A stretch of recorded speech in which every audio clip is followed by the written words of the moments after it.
દવાખાનું મળતું નહીં. આ જાની દવા લાવવાની, આ જાની દવા લાવવાની, રોજ દવામાં જ જાય.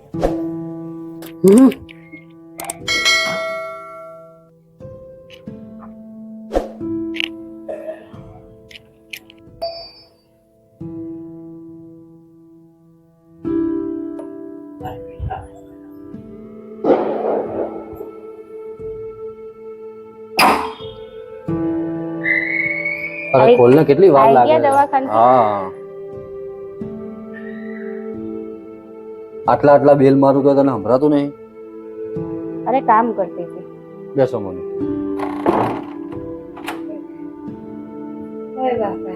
શું કીધું મમ્મીને? પાણી લેતી આય, પેલા મમ્મી માટે જા.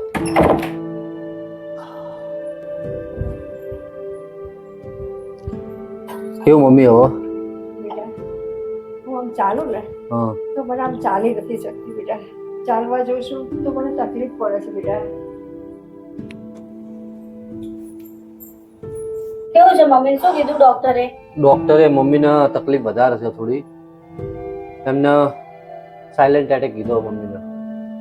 આ થોડું એ ધ્યાન નહીં રાખતા ખાવા પીવામાં, અને થોડું શરીરમાં ધ્યાન આપવું પડે. ધ્યાન જ નહીં આપતા જરા એમના શરીર ઉપર. મમ્મી ખાવા પીવામાં તમારે બહુ ધ્યાન આપવું પડશે હવે. અરે બેટા શું ખાવું એ જ થાય છે મને, કે ખાવા ભાવતું જ નથી પણ આ બેટા. તમે તીખું તરેલું, હવે તમારી ઉંમર જોવો અને તમે આ બધું ખાઓ, અત્યારે તેલ વાળી વસ્તુ તમારે બંધ કરી પણ દેવાની. બેટા ડોક્ટરે કોલેસ્ટ્રોલ કેટલો તમારો હાઈ કીધો. પણ બેટા એમાં એવું છે ને કે મને આમ તીખું હોય ખાવાની તો મજા આવે છે, મને સ્વાદ બનાનું ખાવાનું પણ ભાવતું અમુક નથી. અમુક ઉંમરે છે ને મમ્મી, અમુક બધું વસ્તુ છોડી દેવી પડે. નથી ભાવતું બેટા. અત્યારે આ તમે જુઓ, આ તમારા રિપોર્ટમાં તમે જુઓ. તમે ખાવાનું નહીં ખાઓ એટલી દવા કરવી પણ બેટા મને ખાવા નથી ભાવતું. મને એવું થાય કે તીખું ખાવું તો સારું લાગે, મારું મોઢું ઉઘડે બેટા. હવે જે ડોક્ટરે કીધું હશે ને એ જ થશે. અરે બેટા હવે એમ જે તો છે. ડોક્ટરે શું કીધું એમને જમવાનું દવા? અરે બેટા હું છે રહી કહું જમ્યાવાની તો. એક કામ કરો મમ્મી, તમે હા. અત્યારે આરામ કરો. ડોક્ટરે જે દવા ને એવું બધું લખી આપ્યું છે, હા હા એવું દવા ને એવું લેતો આવું. તમે મમ્મી આરામ કરો. એક કામ કરો, પેલા બેડરૂમમાં જતા રહો અંદર, ત્યાં જઈને આરામ કરો. ચલો હું તમને લઈ જાઉં. મમ્મી તમે બેડરૂમમાં ચલો જોવા માટે. અરે બેટા મને અહીં સુવા દે ને બેટા, હું અહીં સુઈ રહું બેટા, મને અહીં સુવા દે.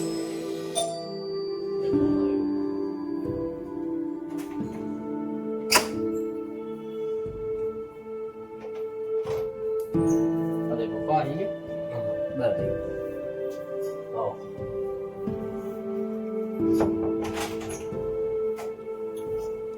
ચંદન હમ. હોસ્પિટલ લઈને આયા, શું કહ્યું તારી મમ્મીને ડોક્ટરે? ડોક્ટરે મમ્મીને તકલીફ વધારે છે. બધા રિપોર્ટો ને બધું કરાવ્યું અત્યારે આપણે, અને મમ્મીને સાયલેન્ટ એટેક કીધો. ઓહો, એવું છે? હા, એટલે એમને તકલીફ વધારે છે. એમને ચાલવામાં બહુ તકલીફ પડે છે. એટલે અત્યારે એમને ફૂલ આરામ કરવાનું કીધું ડોક્ટરે. તો પણ હવે તમારે થોડું ખાવા પીવામાં ધ્યાન રાખો. એ રે પપ્પા, મમ્મી હમણાં થોડી વાર પહેલા જ વાત કરી છે, એટલે બહુ હવે એમને વધારે કહેવું નથી. એમને આરામ કરવા દો. મમ્મી ચલો તમે બેડરૂમમાં. નહીં બેટા હું અહીં સુઈ જાઉં, મારે એમને ચલાતું આ નથી તો બેટા. વાંધો નહીં. પાયલ, મને ચલાતું ઓ પાયલ, હા, એ કોશી કો આવો. એક કામ કરો, એને ઉસકું લઈ આપો અને થોડી વાર અહીંયા રેસ્ટ કરવા દો. અને હવેથી ખાવા પીવામાં એવામાં બહુ ધ્યાન રાખો. ડોક્ટરે એમ કીધું છે, ખાવા પીવામાં વધારે ધ્યાન આપો. અને ચડતી ઉંમરે આપણું શરીર સાચવવા માટે આપણે અમુક પરેજી પાડવી જ પડશે. અને એમને કોલેસ્ટ્રોલ બહુ વધારે આવે છે. તમારે કેવી સાચી વાત છે, પણ મને તીખા સિવાય કોઈ ખાવાનું ના ના ના, એ આ એ બધી વસ્તુ છોડી દેવી પડશે. ચડતી ઉંમરે માણસે ખાવા પીવામાં પરેજી ચોક્કસ પાડવી જ પડશે.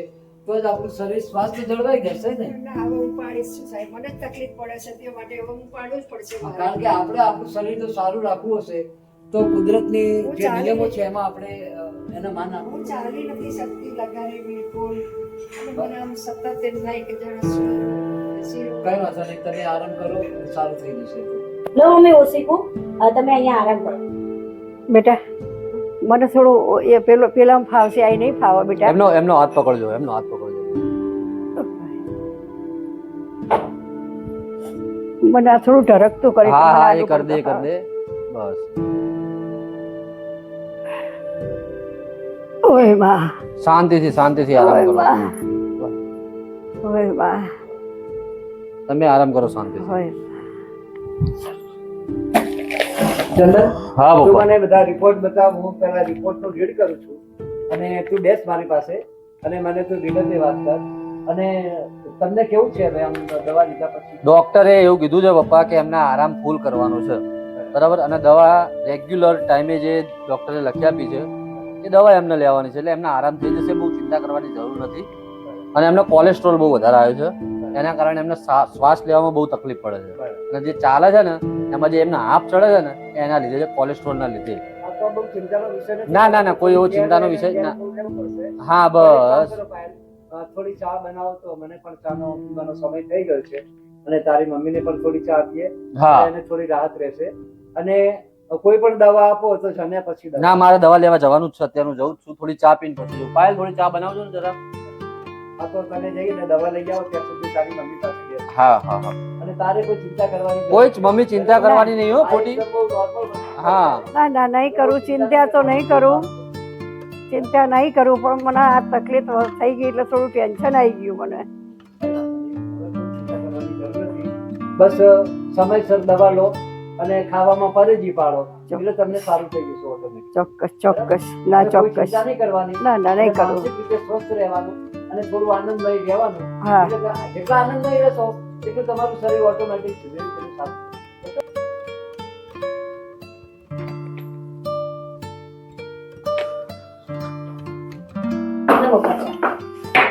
લો મમ્મી, તમે બી થોડી ચા પી લો.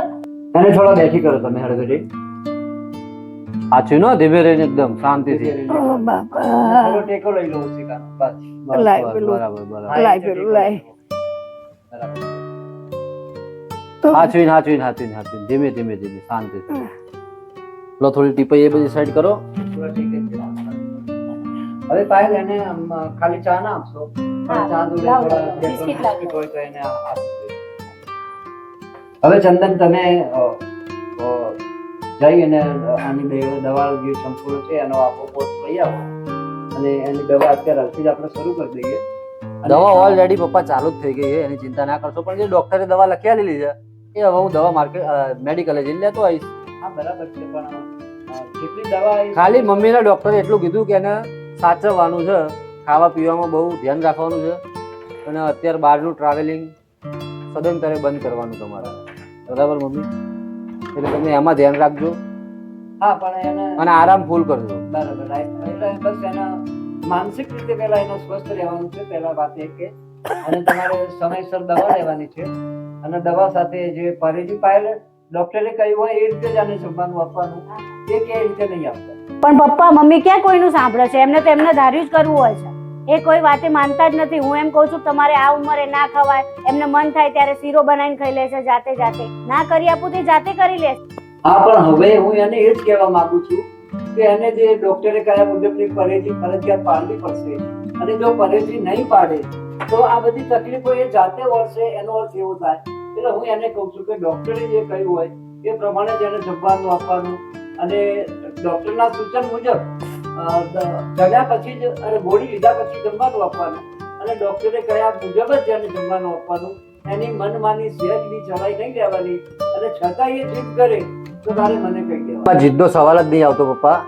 દરેક માણસને તો થોડીક તો એવી ઈચ્છા હોય કે હું આ વસ્તુ ખાઉં. દરેક માણસને એવી થોડી તો ઈચ્છા હોય, બરાબર? એમાં કોઈ જીદનો સવાલ નહીં. મમ્મીને પણ એવી ઈચ્છા થાય કે આ વસ્તુ આજે બનાવીને ખાઈએ, અમને પણ એવી ઈચ્છા થતી હોય બહાર જઈએ તો લાવો આ ખાઈએ, આ વસ્તુ લઈએ, આ વસ્તુ ખાઈએ, બરાબર? આ જમીએ. એટલે આમાં તો પણ હવે થોડું મમ્મી આપણે સાચવવાનું છે, બરાબર? કારણ કે આ નાનો પ્રોબ્લેમ ક્યારે મોટો થઈ જશે કોઈને ખબર નહીં પડે. પણ સતત એ 2 દિવસથી હેરાન થતા તમને કોઈએ કીધું એમને? થોડું દુખાય એટલે કે મને દુખાય છે, પછી હું કહું એટલે કે ના, નહીં કહેવાનું. છોકરાઓ હેરાન થાય એવું ના હોય. એમને વીતતું હોય ત્યારે કોકને કહેવું પડે કે મને આ પ્રોબ્લેમ થાય છે. બધી વાત આ મેં તમને કીધું ત્યારે, બાકી એમને તમને કીધું તું મને આ પ્રોબ્લેમ છે. એમને મને વાત જ નહીં કરી. પછી નાનામાંથી મોટું થઈ જાય ને પછી કોક બહારના વાતો કરી જાય કે ઘરના શું ધ્યાન રાખે છે. આ પાયલ શું કહે છે સાંભળ્યું તે? પાયલે એમ કહ્યું કે સતત 2-3 દિવસથી હેરાન થતી હતી, તે વાત કરતી નથી. તો આ ખરેખર તમે મુશ્કેલીની હળવી નથી કરતા પણ મુશ્કેલી વધારો. એટલે જ્યારે પણ તકલીફ થતી હોય ત્યારે ઘરમાં કોઈ પણ વ્યક્તિને તમે કહી દો તો તમારી તાત્કાલિક ટ્રીટમેન્ટ થાય અને એ ટ્રીટમેન્ટ યોગ્ય સમયસર થશે તો તમને સારું થઈ જશે. બાકી નહીં કહો તો અમારે બધાને હેરાન થવું પડશે. અમે હેરાન થઈશું એની સાથે તમારે વધારે હેરાન. પપ્પા ઘરમાં કોઈ નહીં હોતું મારા સિવાય. એવું થાય કે મેં ધ્યાન ના રાખ્યું, એવું જ થાય ને. તમે બધા કામ ધંધે હોય અને એમ થાય કે જો શું ધ્યાન રાખ્યું, પછી કોક મને ગાંડું ગણી જાય. આ તો 2 દિવસે મેં આમને કીધું. તારી વાત 100% સાચી છે અને તારી વાત સાથે સહમત છું અને આજથી આ વિશેષ જવાબદારી તને પણ આપું છું કે તારે તારી મમ્મીની ભરપૂર એની કાળજી રાખવાની, એની દેખરેખ રાખવાની. અને જ્યારે પણ આવું કંઈ થાય તો તું તાત્કાલિક ચંદનનો કોન્ટેક્ટ કરી શકે છે, મારો પણ કોન્ટેક્ટ કરી શકે છે. અમે અમારા 100 કામ પડતા મૂકી અને તારો ફોન આવશે તો અમે તાબડતોબ બંને કરીએ. હવે આમાં ક્યાં ફોન આવવાની જરૂર છે? આપણે બધા એક જ ઘરમાં રહીએ છીએ, આમાં ક્યાં ફોન કરવાની જરૂર છે? પણ કઈ પણ મમ્મી તને એવું કઈ લાગે તો તાર અમને કહી દેવાનું, જેથી અમે કરીને અમે આવા હેરાન ના થઈએ અને તમને અમારા કરતા વધારે તકલીફ તમને હોય મમ્મી, તમે સમજો વાતને, બરાબર? ખાલી થોડી તકલીફ તમારે લેવાની, એના કરતા તમે અમને જાણ કરી દો. આ જો અત્યારે આપણે કેટલું તાત્કાલિક દોડવાનું થયું. ના ના મમ્મી, આમાં કોઈ એવું કોઈ ચિંતા કરવાની જરૂર નહીં. આ બધી વસ્તુ થવા કારણે થતી હોય, બરાબર? આપણે થોડું ધ્યાન ના રાખીએ ત્યારે આ વસ્તુ થાય છે. બાકી આમાં કોઈનો કોઈ હોય એવું હોતું નથી. કોઈ ખોટું મનમાં વ્યામ રાખવાનું નહીં. બસ હવે ડોક્ટરે જે કીધું એ રીતે આપણે તમે આરામ કરો, અમે દવા લઈ આવીએ, એ દવાનો કોર્સ પૂરો કરો, બધું સારું થઈ જશે. કોઈ ચિંતા ના કરશો. હા હા બસ. બા તને તું હવાની ઘરે કેમ નથી? દવાખાને હતી બેટા. બા તને શું થયું? અરે બેટા મને દુખાવો ઉપડ્યો તો બહુ બેટા, બહુ દુખાવો ઉપડ્યો તો બેટા મને. અહીંયા તને શું થયું? બેટા એન્જિયોગ્રાફી કરાવરાઈ બેટા. કાવ્યા, બાને બોટલો ચડાઈ છે, એમની તબિયત ખરાબ હતી. કાવ્યા અહીં આવી જા બેટા, હું તને કહું. જો બેટા, બાની તબિયત ખરાબ છે, બાને છાતીમાં દુખે છે, અહીંયા ચેસ્ટ પર, બરાબર બેટા? એટલે હવે આપણે હેરાન નહીં કરવાના, ઘરમાં બહુ મસ્તી નહીં કરવાની દીકરા, હા ને બેટા? હા, અને બા કે ને એક કામ કરવાનું તારે, હા ને? બા એમ કે મને પાણી આપો તો તારે પાણી આપવાનું બાને, હો ને? બાને સુવા માટે ઓશીકું લઈને આવવાનું, હો બેટા? અને કોઈ જ મસ્તી નહીં કરવાની મારી દીકરા, એકદમ ડાવી થઈ જવાનું, હો ને બેટા? હા બેટા, અંદર રમો. હો ચલો ચંદનના મમ્મી, તમે તમારા રૂમમાં જાઓ, ત્યાં આરામ કરો અને હું તમારા પાસે બેસું છું. અને ચંદન કે ભલે દવા લેવા જતા. હા, હું દવા લેવા લેતો હું, તમે આરામ કરો. પપ્પા તમે એનું ધ્યાન રાખજો. હો?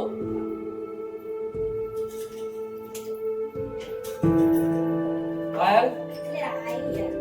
બીજું મમ્મી આય છે તો પછી એમને મેં કીધું જમે એવું કરી આપું ને. કોઈ વાર બિસ્કિટ મારે દવા લેવાના પૈસા મારી તો બહુ છે નહીં, તો મને પેલા પૈસા એક તો દવામાં એટલા પૂરો ખર્ચો થઈ ગયો, 15-17 હજારનું બિલ આવી ગયું. હા આપું છું.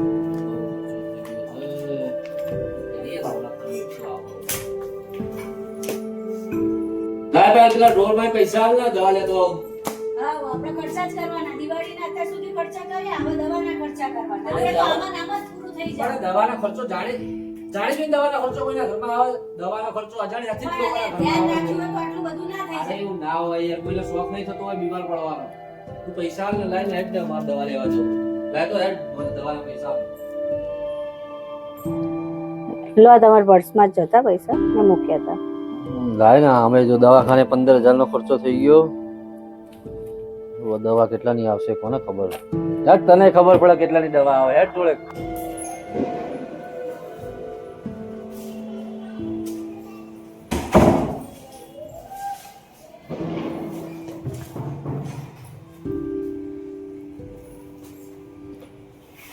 એક તેલનો ડબ્બો પતી ગયો છે મારે, એ લઈ લઈએ આપણે જોડે જોડે. અલા તું મૂક ને યાર, તેલના ડબ્બાની જો વાત તમે કરે. દવાને વાતથી મારા ઉપર કાયા ના થશો. એક તો દવાનો ખર્ચો હતો, દવાખાનો એ ખર્ચો એ કરીને ખર્ચો તો ખાવા નહીં જોવાનું.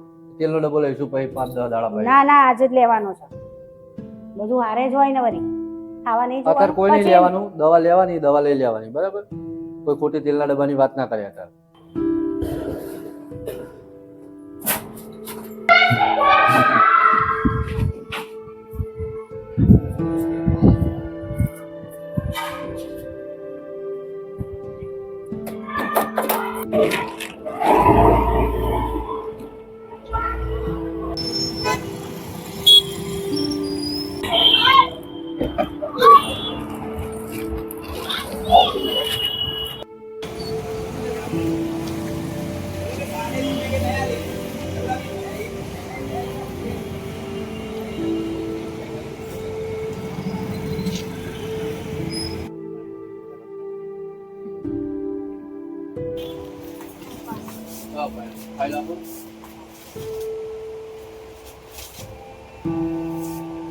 લો ભાઈ, આટલી દવા કાઢી આલો ને દવાની.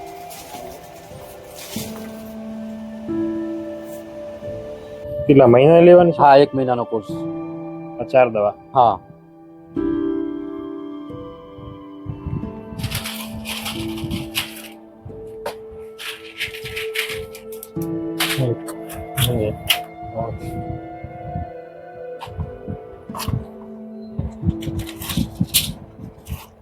આ બધી હાર્ટની જ દવા છે ને? આટલી.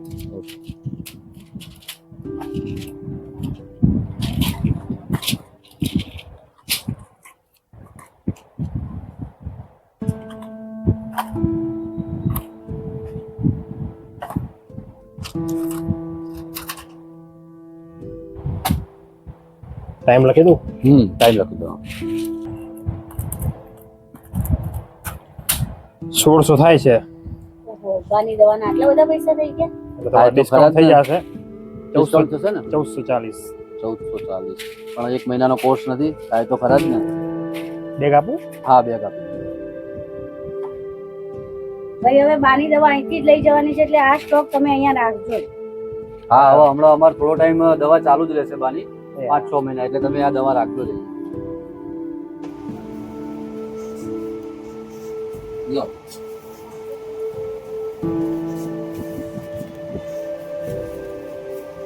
Okay thank you. લો ભાઈ ચાલો ભાઈ મળી.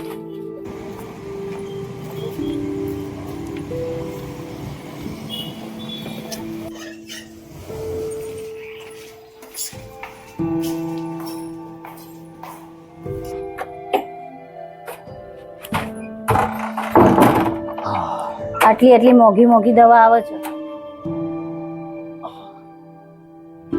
દવા આવે જ ને મોંઘી, 1 મહિનાની દવા નહીં લીધી તો મોંઘી જ આવે ને દવા. દવાના જ ખર્ચા કરવાના. આપણે આપણા માટે કંઈક વાપરવું હોય તો નહીં વાપરી શકવાનું. અરે પણ દવાના ખર્ચા કઈ થોડા જ જાણી જોઈને આવતા હોય યાર. જાણી જોઈને ના આવતા હોય તો ભાઈ ધ્યાન રાખ્યું તો આ બધું થાય જ તું નહીં. એનો પાયલ ખોટી લપ ના કરીશ, બરાબર? ખોટા ઝઘડા ના કરીશ. હું ખોટા ઝઘડા નહીં કરતી. તમે દવાખાને જઈને આયા તેમના મારા ઉપર કાયા થયેલા તો છો. પણ આ શોખથી દવા નહીં લાયા, આવો પ્રોબ્લેમ હોય ને આપણે દવા લાયા, બરાબર? એટલે ખોટી કોઈ રકઝક કરવાની તારે જરૂર નહીં. ધ્યાન રાખ્યું હોય તો એમને દવાનો પ્રોબ્લેમ આવે જ નહીં. આ વધી ગયું કારણ 2 દિવસથી બોલ્યા નહીં એટલે. આ અરે થોડું કોઈને જમવામાં કઈ ધ્યાન વસ્તુ રાખવું થાય જોઈએ. કઈ ના થાય, દરેક વસ્તુ કઈ જાણી જોઈને ના કરતા હોય કોઈ લોકો. એટલે ને ખોટી લપો નહીં કરવાની. એમાં શેની ખોટી લપો છો? મમ્મી પપ્પા તમે ક્યારના ઝઘડો છો? અરે બેટા તારી મમ્મી માનતી જ નહીં, એકવાર ના કીધી કોઈ વસ્તુ. દાદા મમ્મી પપ્પા ઝઘડે છે. અરે કેમ ઝઘડે છે બેટા? આની વાતોમાં ઝઘડ્યા. ઓહો ચલ તો ચલ હું હાલે જાઉં, ચલ હું આવું. એટલે તારે છે ને પાયલ કોઈ ખોટી મગજમારી નહીં અરે કેમ કરવાની. ભાઈ જો. શું છે? કેમ તમે ઝઘડો છો? અરે પપ્પા આ દવા 1400 રૂપિયાની આવી, આમાં એ ના બોલવાનું બોલ કરી રહી છે. અરે પાયલ તને પણ થોડી સમજણ છે કે નહીં? અત્યારે મેડિકલ ખર્ચા બહુ વધારે હોય છે અને એમાં દવા અત્યારે બહુ મોંઘી હોય છે, તો દવાનો ખર્ચો થાય એનો સ્વાભાવિક છે, એમાં ઝઘડવાનું ક્યાં આવે છે? અને એમ નહીં, આ કઈ શોખ થોડો થતો હોય આપણને આવી આટલી મોંઘી આટલી દવા લાવવાની. અરે પણ દવા અત્યારે દવા કોઈ પણ મેડિકલ સ્ટોરમાં જાય. ઓહો, આટલી બધી દવા ને આ મહિનાનો કોર્સ છે આખો. મહિનાનો કોર્સ છે. અને તને કીધું ને મેડિકલ વાળા ભાઈએ જે રીતે સમજાય એ રીતે મમ્મીને જે અત્યારે દવા લાવવાની હોય દવા આપી દે, તું જા મમ્મીને. હા તમે કાયા કેમ કહો છો? દવાખાનેથી આયા ત્યારથી કાયા જાય છે મારી ઉપર. હા એ તો એને એ થાય એવું. અરે પપ્પા યાર આખા દિવસના એક તો બધા જરે આવ્યા ને એક દવાખાનું વસ્તુ એવી છે ને પપ્પા, માણસ ના કંટાળતો હોય ને તોય કંટાળી જાય. મને પણ અનુભવ છે તો દવાખાનું ખરેખર વિદ્યાર્થી કહું છું કે દવાખાનું દુશ્મન નહીં ના બતાવ્યો. તો અને પછી દવાખાનું જ્યારે કોઈ પણ ઘરમાં આવે ત્યારે કોઈ પણ માણસ આપણે દર્દીના સાથે આપણે પણ અર્ધ પાગલ જેવા થઈ જતા હોઈએ છીએ. લાય દવા લીધી, પાણી હાલ દેજે. પાણીનો ગ્લાસ લો મમ્મી. થોડા બેઠા થઈ જાવ અને દવા કરી લો. ખબર છે ને મમ્મી કાળજુ કાપી નાખે છે ને એવું બધું કહેતા હોય ને પછી દવા પડી રાખે. બીમાર ખાલી થાય ને તોય નહીં કરતા. અરે એ તો બધું ચાલ્યા કરે, તમે મમ્મી દવા કરી લો, બસ બધું સારું થઈ જશે. હો કોઈ એવી ચિંતા ના કરતા. પણ ડેલી ગોળી કરવાની છે. આજ દવા આપી દીધી અમને? હા મમ્મીને દવા આપી, દવા ગળીને સુતા છે. એટલે પાયલ મારી વાત સાંભળ, જો આવું ગુસ્સે થવાની કોઈ જરૂર નહીં, બરાબર? અને હું કાયો થયો હોય, હું ગુસ્સે થયો હોય તો એ આખા દિવસને એક તો દવાખાનાના દોડા દોડી હોય પપ્પા, બરાબર? ઘડીકમાં આ રિપોર્ટ કરાવવા જવાનું, ઘડીકમાં પેલો રિપોર્ટ કરાવવા જવાનું. એટલે સ્વાભાવિક વસ્તુ છે કે હું ગુસ્સે થઉં. એનો મતલબ એવો નહીં કે તારા સામે મારી જોડે ઝોબડિયા લેવાના હોય. અને અત્યારે મમ્મી થોડી એમની તબિયત ખરાબ છે, બીમાર છે, તો એમને આપણો સાથ હાલવાનો હોય, એમનો સપોર્ટ હાલવાનો હોય. આપણે જેટલો એમનો સાથ હાલશું એટલે જલ્દી સાજા થશે એ રહ્યા, સમજ્યા? આપણે જેટલી એમની દેખરેખ રાખશું, જેટલી કેર એમની કરશું, તો જલ્દી સાજા થઈ જશે. એટલે આપણે બધા સાથે મળીને જ રહેવાનું છે. સાથે જેટલા રહીશું એટલું વધારે જલ્દી સાજા થશે. અને એ પણ હું તને કહું કે જ્યારે ઘરમાં કોઈ પણ વ્યક્તિ બીમાર પડી હોય ત્યારે બીમાર વ્યક્તિની સારવાર કરનાર વ્યક્તિ જો એને વધારે હિંમત આપે, એને વધારે પ્રોત્સાહન આપે, એને ખુશ કરે, એને મનોરંજન પીરસે, તો ડોક્ટર કરતે જે દર્દીની પાસે રહેનાર વ્યક્તિ હોય એની વર્તણૂકથી 100% દર્દી જેમ બને તેમ વહેલું સાજું થાય છે. આ મારો પણ એક જાત અનુભવ છે. તો જ્યારે ઘરમાં એટલે કોઈ મમ્મી પણ સાથે હળી મળીને જ રહેવાનું, ખુશીથી રહેવાનું. અને એ રીતે જમવાનું બનાવવાનું. ડોક્ટરે જે રીતે એમનો ડાયટ ચાર્ટ બનાવ્યો છે એ રીતે એમને જમવાનું બનાવવાનું, એમની જોડે હસતું રહેવાનું, વાતો કરતું રહેવાનું. જેટલા આપણે હસતા વાતો કરતા રહીશું એ જલ્દી એમનો રિકવરી જલ્દી આવી જશે. આપણા ઘરમાં કેમ રહેવું, કેમ મેનેજ કરવું, બીમાર વ્યક્તિઓને કઈ રીતે સારવાર કરી, એને કઈ રીતે પ્રોત્સાહિત કરવું, આ બધું આપણા હાથની વાત છે. અને પાયલ, ખરેખર તારામાં તો તું બુદ્ધિશાળી છો, તને કંઈ કહેવું પડે એવું છે નહીં. તો આટલી નાની વાતોમાં આવું તું મોટું સ્વરૂપ આપે એ મને પણ યોગ્ય ના લાગ્યું. તો આજથી આ બધી તારી ભૂલોને તું સુધારી લે. હા, વાંધો નહીં. હું ધ્યાન રાખીશ, સાચવીશ એમને. ટાઈમે દવા, જમવાનું બધું ટાઈમે જ આપીશ. ચિંતા ના કરશો તમે, એને જલ્દી સાજા કરી દઈશ. હા, બસ. ઓકે, ચલો, જય માતાજી. હેલો, નમસ્તે, સત શ્રી અકાલ, આદાબ. કેમ છો? હું છું ચંદન લીંબાચિયા. કાવ્યના કલબલા ટોકમાં આપનું શાનદાર સ્વાગત છે. આજે અમે જે વિડીયો તમારી સમક્ષ રજૂ કર્યો એ વિડીયોનું શીર્ષક છે બાની દવા. એટલે આ વિડીયોમાં અમારા બા જે બીમાર અવસ્થામાં હતા અને એમની સેવા કરીએ, દેખરેખ રાખીએ. અને દરેક પરિવારમાં ક્યારે પણ કદાચ આવું થઈ જાય તો એ વ્યક્તિની સંપૂર્ણપણે સેવા કરો, એની દેખરેખ રાખો. જેટલી દેખરેખ રાખશો એટલું એ વ્યક્તિ જલ્દી સાજું થઈ જશે. અને બધા સાથે મળીને હસતા રહો, ખુશ રહો, સ્વસ્થ રહો અને મસ્ત રહો. અને અમારો આ વિડીયો ગમ્યો હોય તો અમારી આ ચેનલને like, comment, share and subscribe.